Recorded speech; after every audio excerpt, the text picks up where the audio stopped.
Akashvani eight 90। नमस्कार साथियों, मैं एस कुमारी यादव, सरपंच ग्राम चुहिया बागबाहरा।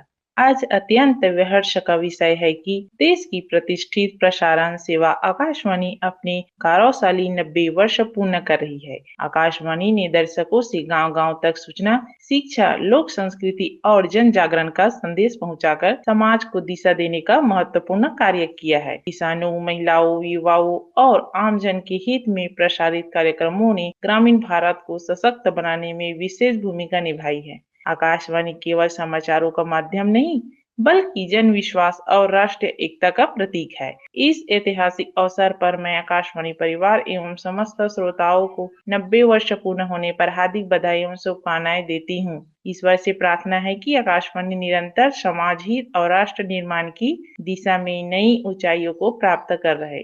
जय हिंद।